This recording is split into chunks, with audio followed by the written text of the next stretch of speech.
Então hoje, nesse momento, fique de pé e vamos receber o nosso pastor do avivamento. Ele tem uma palavra de Deus. Tenho certeza que o Espírito Santo vai usar a vida dele, amém? Glória a Deus. Aproveitar que vocês estão de pé e vamos aplaudir Jesus mais forte. Glória a Deus. A Ele a honra, o louvor, a majestade. A Ele toda a glória, toda a exaltação. A grandeza está sobre Ele. A chave do reino está sobre os seus ombros. Ele venceu a morte, Ele venceu o inferno, Ele abriu a porta da eternidade para cada um que crê. Então dê um brado de vitória a Ele que vive para sempre. Amém, amém e amém. Glória a Deus, aleluia. Pode sentar no seu lugar. Seja bem-vindo. A nossa família ama você. É muito bom estarmos na casa do Senhor. A Bíblia diz, me alegrei, como disseram, vamos à casa do Senhor. Estamos separando o primeiro dia, da semana, a primícia. Assim como é a primícia, como está escrito em Romanos capítulo 6, será toda a massa. Então a sua semana vai ser de glória, de poder, de bênção. E você que vai subir a montanha, meu irmão, vai ser sobrenatural. Tanto o legendário como os novos que serão legendários, claro, se concluir a montanha, Não é para qualquer um, é para quem quer alcançar o sobrenatural, amém? E falando disso, da montanha, falando de legendários, nós estamos aqui com uma visita maravilhosa de uns irmãos lá do Pará. Tem alguém do Pará aqui? Da região? Olha lá o irmão. É só falar de açaí que tem conexão. Não é verdade? Queria que os irmãos ficassem de pé, viessem aqui rapidinho. Vamos receber os irmãos. E estão na figura de 3, será que não é anjo, gente? Vamos aplaudir o Senhor os irmãos. Pode vir, pode vir.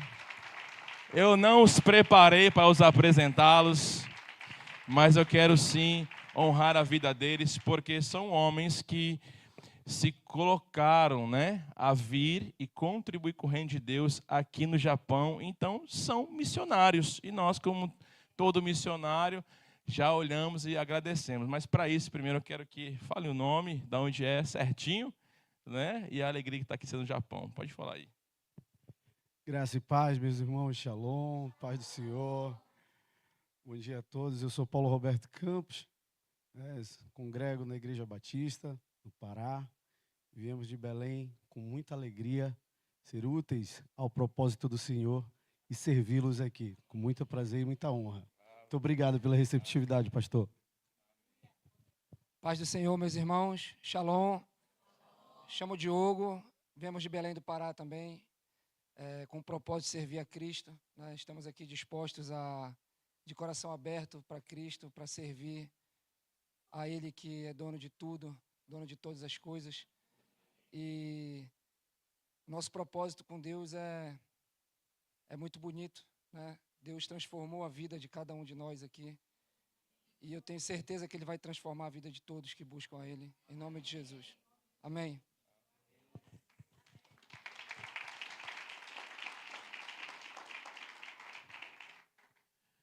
Bom dia a todos. Me chamo Anderson Beckman, sou lá de Belém do Pará. Shalom. Lá a gente costuma a paz do Senhor também.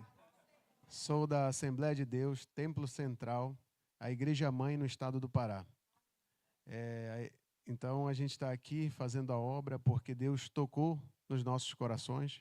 Nós fomos enviados por Ele para estarmos aqui, para poder lançar a rede e transformar a vida de homens que estão precisando deste momento, de subir aquela montanha e serem transformados pelo poder do Espírito Santo. Muito obrigado.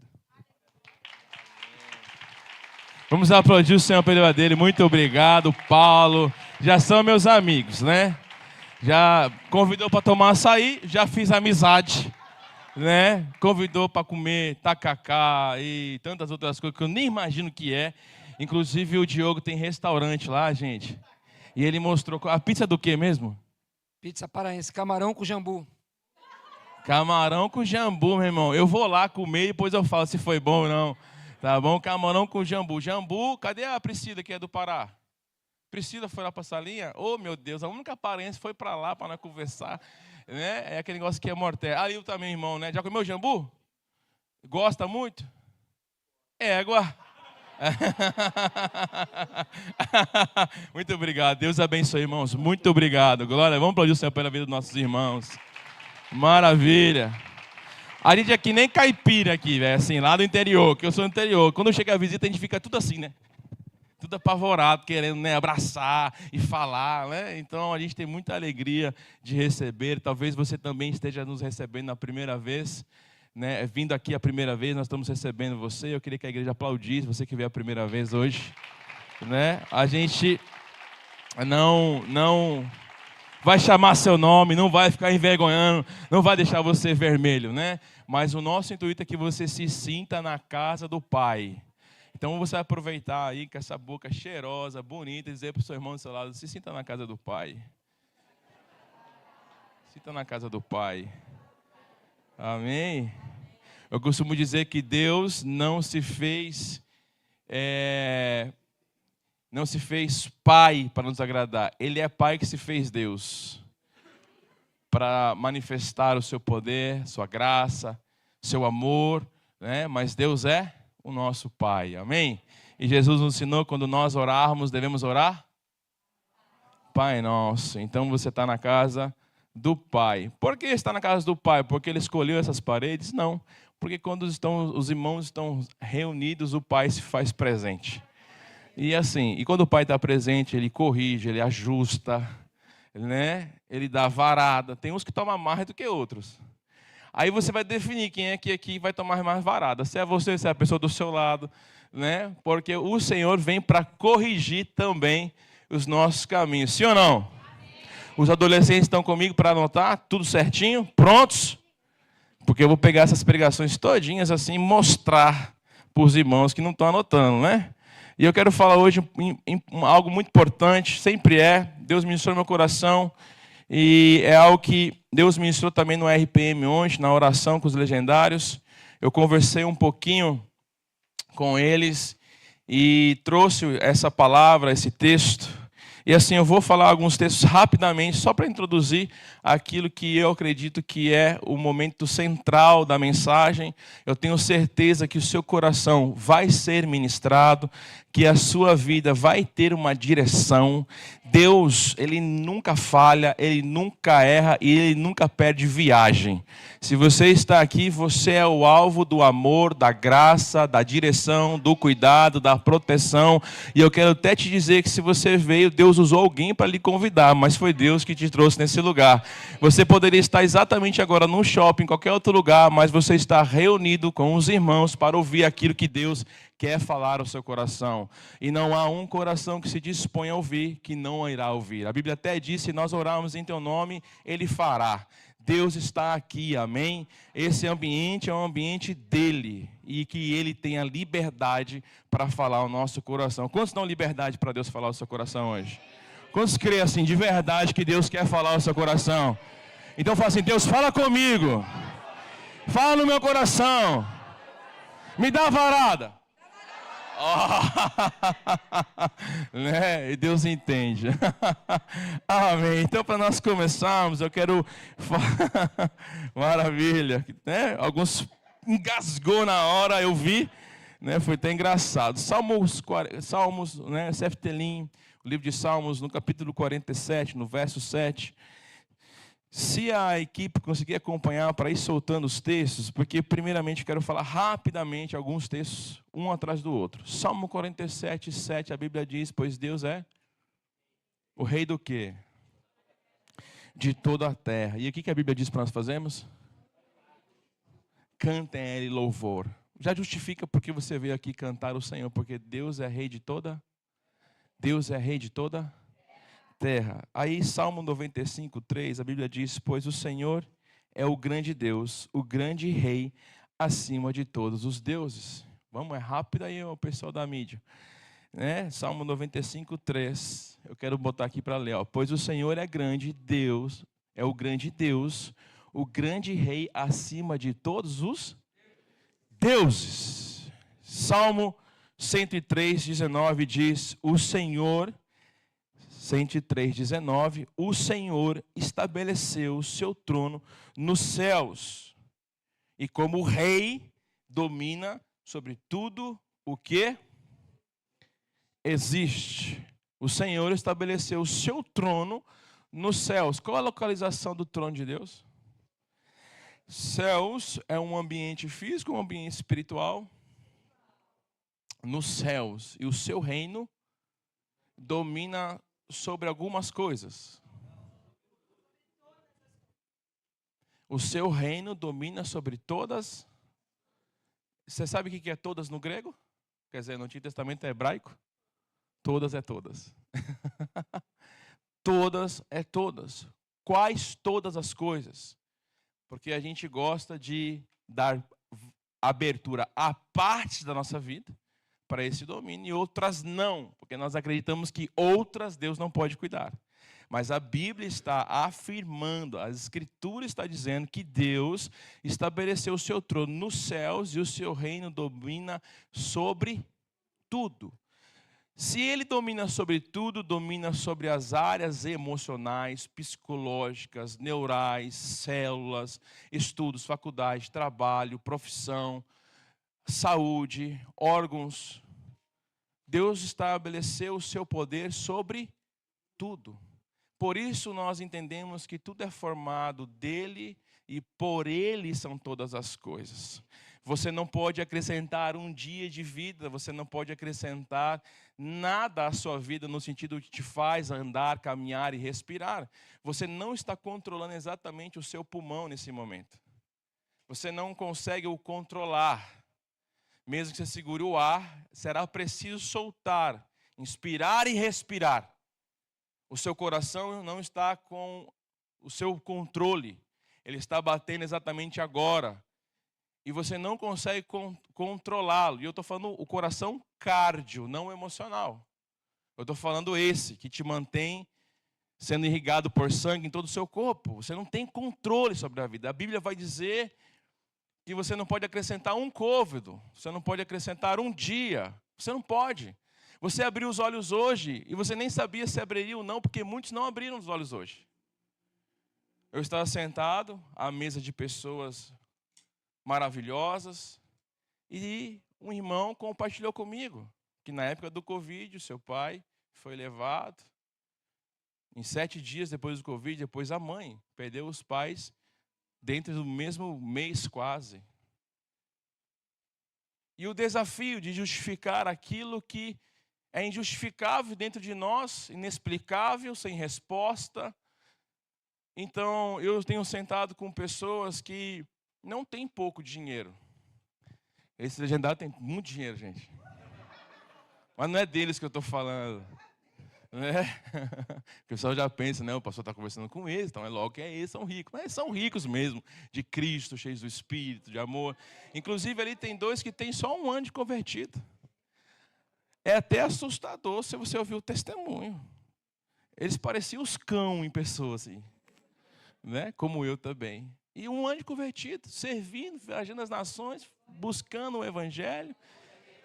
E uma das coisas que marcou a vida deles foi que o seguinte, que tudo que eles conquistaram materialmente, que perderam depois de se converter, Deus disse, tudo que eu não dei eu vou tirar. Porque tem muita coisa que a gente tem que não foi Deus que deu. Porque a gente quer. E a gente se esquece que Ele é Deus sobre tudo. Ele é Rei sobre tudo. Então nós precisamos aqui alinhar a nossa mente que eu não consigo me manter vivo. Eu tenho a possibilidade de sim tirar a minha própria vida. Mesmo assim, nós temos que entender que hoje nós abrimos nossos olhos porque Deus quis. Tem muita gente que abriria a mão. Eu vi um empresário milionário falando o seguinte, para uma moça que era mais nova, eu abri a mão de todo o meu patrimônio para ter a idade que você tem, porque da idade você não consegue retornar. O tempo não pode voltar. E tem muita gente perdendo o tempo. E quando é que eu perco o tempo? Quando eu não vivo o propósito de Romanos capítulo 12, que a Bíblia diz, a vontade do Senhor é boa, perfeita e agradável. Esse é o propósito de Deus. Existe um ser, existe a centralidade de Deus para a nossa existência. Deus criou o fim no começo. Deus fez planos de fazer o bem e não o mal. O Senhor não reina por acidente. Mesmo que você esteja passando turbulência, depressão, dificuldade, inúmeras condições, situações, o trono não se estremece. Ele é estável. A Bíblia diz em Salmos que o guarda de Israel não dorme, não dormita. Deus não falha. Deus nunca falha. Não importa o nível da sua dor, dificuldade, luta, Deus nunca falha. O desafio de entendermos que é o rei sobre todas as coisas, porque esse mês eu quero falar de rei e reino. Quero falar muito sobre isso. O reino que reina sobre todas as coisas não está aliançado com o seu conforto, com os seus desejos.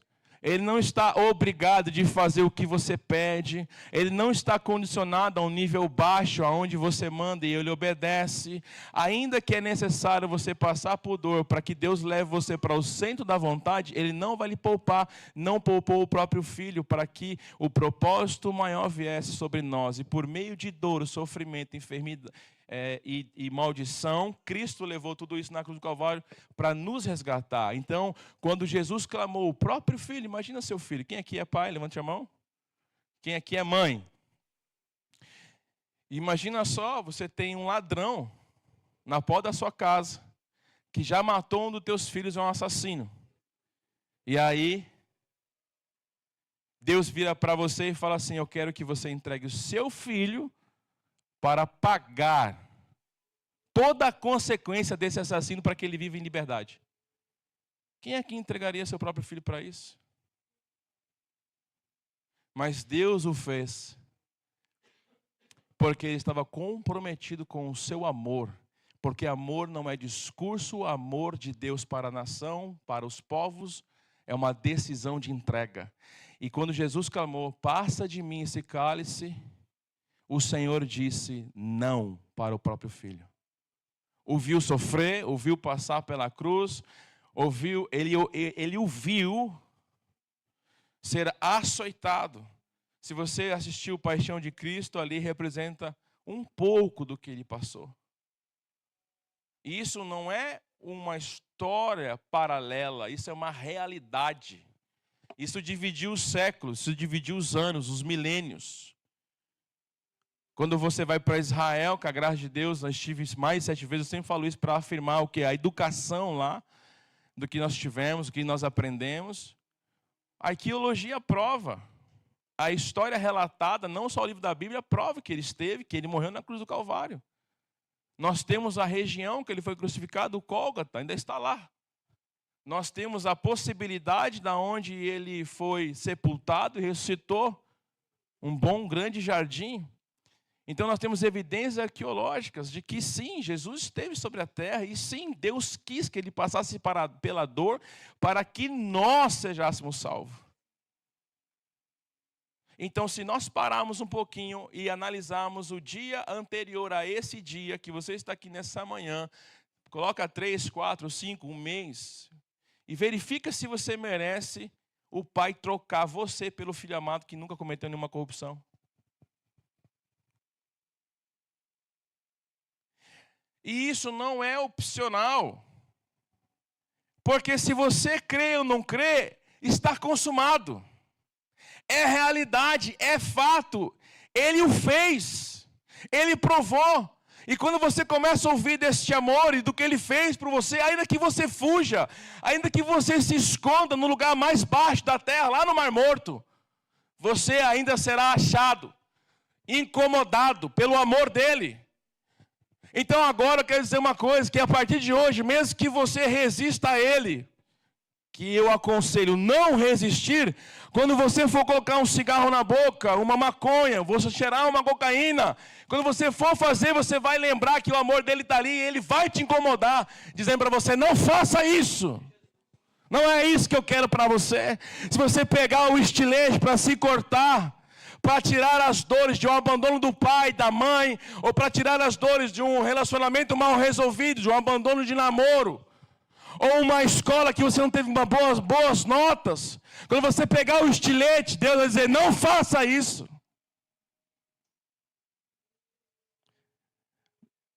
Eu conheci aqui uma pessoa que colocou a arma do lado para tirar a própria vida. E ele cheirou o pijama do seu filho. E dormiu com o pijama no nariz. Deus tem os seus livramentos para você hoje. Deus tem vida para nós. Hoje é um dia de ceia, nós vamos ceiar para quê? Em memória dele, que não negociou a sua própria vida para que nós tenhamos vida. E Ele está reinando nesse exato momento, e Ele está vendo todos os pregadores da manhã agora pregando a sua palavra, todos os missionários nos países perseguidos, todos que estão evangelizando agora, todos estão sendo curados agora, mas também está vendo todos estão tirando a vida agora, que muitas vezes era para nós estarmos lá e nós não estamos. Nós precisamos ter a consciência de que Cristo morreu por mim e os meus pecados, e ao fazer a ceia, é consumir a morte para ter vida, porque Ele disse, esse é meu corpo, que é partido por vós, e esse é meu sangue. Então nós precisamos entender, não é uma questão de religião, de igreja. Eu vou abordar esse assunto nesse mês. É uma questão de uma nação colonizando outra nação. É uma questão de governos. É uma questão, sim, de imigração, de embaixadores aqui. Nós não somos dos céus como uma fábula. Nós pertencemos a uma nação que tem um rei.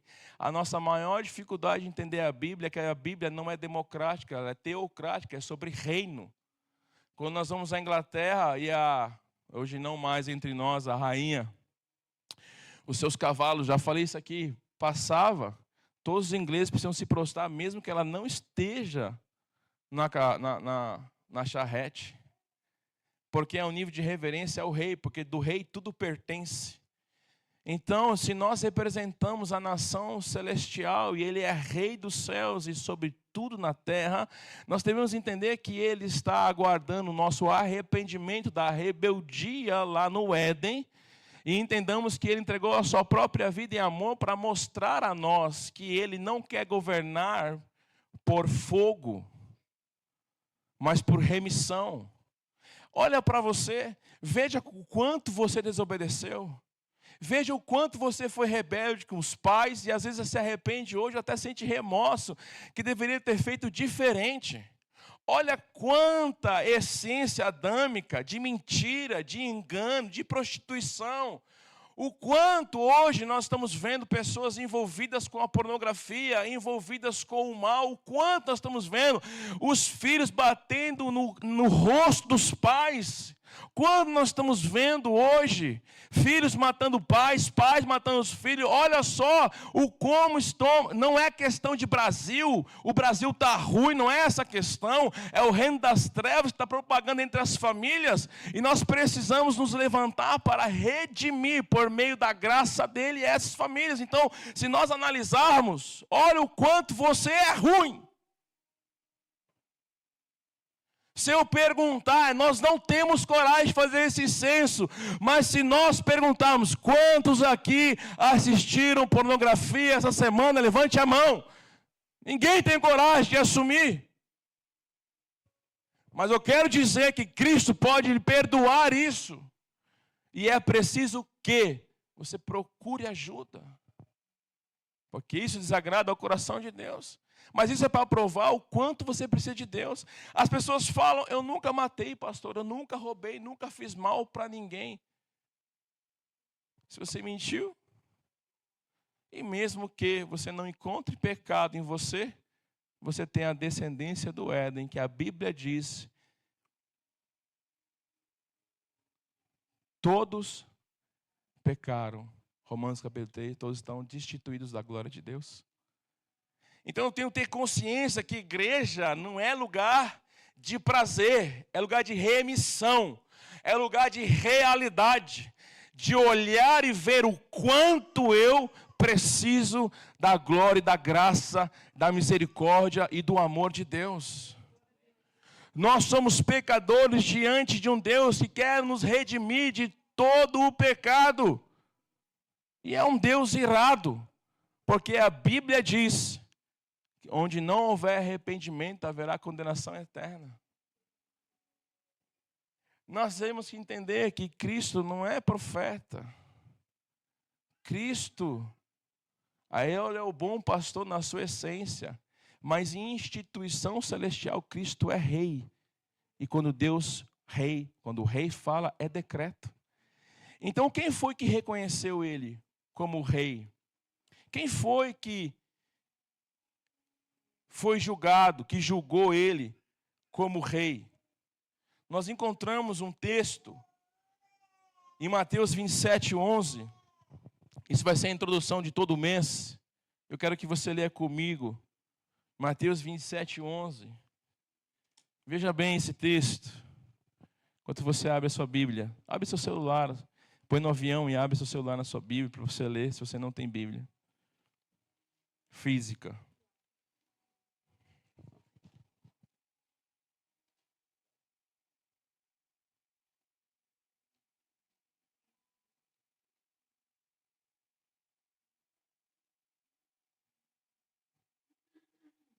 Veja bem.